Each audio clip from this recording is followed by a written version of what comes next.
വിത്ത് തൈ നടാൻ വേണ്ടിയിട്ട് ഗ്രോ ബാഗ് നടക്കുന്ന രീതി. ആദ്യം ഇതുപോലെ ഇച്ചിരി വലുപ്പം വേണം ചട്ടിക്ക്. ഇതുപോലെ ചട്ടി എടുത്തിട്ട് അതിനകത്ത് ആദ്യം വേണ്ട കരിയില, ഇത് പ്ലാവിന്റെ കരിയിലയാണ്, ഇതിങ്ങനെ ആദ്യം നിറയ്ക്കുക. അതിനുശേഷം ഒരു അല്പം, ഇത് എന്റെ രീതിയാണ്, എല്ലാവർക്കും പലർക്കും പല രീതിയാണ്. ഇത് നിറയ്ക്കുക. അല്പം മണ്ണിട്ട ശേഷം ഇത് കണ്ടോ, സമ്പുഷ്ടീകരിച്ച ആട്ടിൻകാഷ്ടം. ഇതിനകത്ത് ആട്ടിൻകാഷ്ടം, ട്രൈക്കോഡർമ, വേപ്പ് പിണ്ണാക്ക്, ചകിരിച്ചോറ്, അതെല്ലാം ഇതിനകത്ത് മിക്സ് ആയിട്ടുണ്ട്. നമ്മൾ അതേടെ 2 കൈ വിതറുന്നു.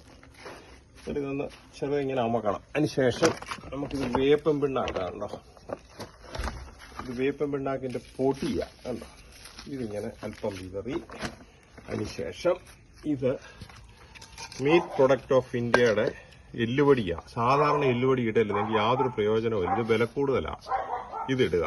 ഇത് വേണ്ട ഇങ്ങനെ ഒരു കൈയെടുത്ത് ഇങ്ങനെ വിതറുക.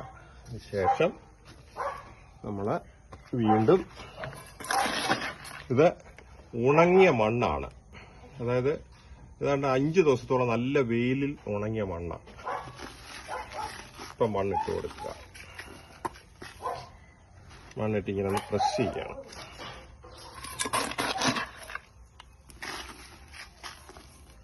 അതിനുശേഷം നമ്മൾ വീണ്ടും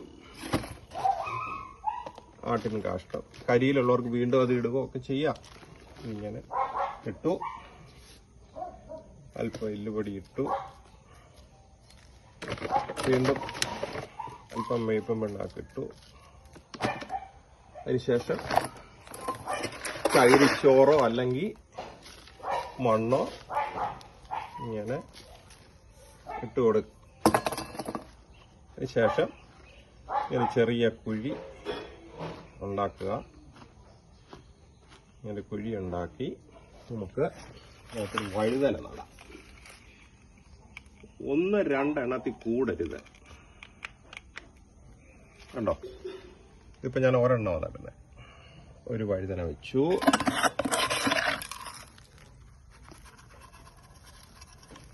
ആ കുഴി നികത്തി.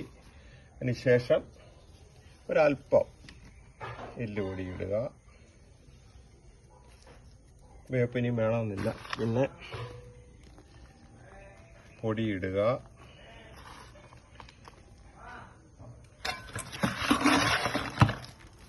മണ്ണിടുക. പിന്നെ ഇത് വളർന്നു വരുന്നതിനനുസരിച്ച് വളവും മണ്ണും എല്ലാം ചകിരിച്ചോറും നിറച്ചുകൊണ്ടിരിക്കണം. ഏതാണ്ട് ഒരു 3/4 ഭാഗം വരെ നമുക്ക് ഇടാം. ഇനിയിപ്പോൾ അതിനകത്ത് വെള്ളം ഒഴിച്ചു കൊടുത്താൽ മതി. പിന്നെ ഇത് ചെയ്തത് കാണിച്ചു തരാം. ഇതാ ഇതുപോലെ നിറച്ചതായി. ഇതെല്ലാം മഞ്ഞളാണ് ഈ നിൽക്കുന്നത്. ഇത് മഞ്ഞളാണ്. ഇത് പ്രതിഭയിനം മഞ്ഞൾ. വേണ്ട നോക്ക്, ഇതുപോലെ നിറച്ച് ഇപ്പോൾ ഫുള്ളായി. ഇനിയിപ്പോൾ ഇഞ്ചി പറിക്കാം. ഉണ്ടോ, ഗ്രോ ബാഗ് ഫുള്ളായിരിക്കുകയാണ്.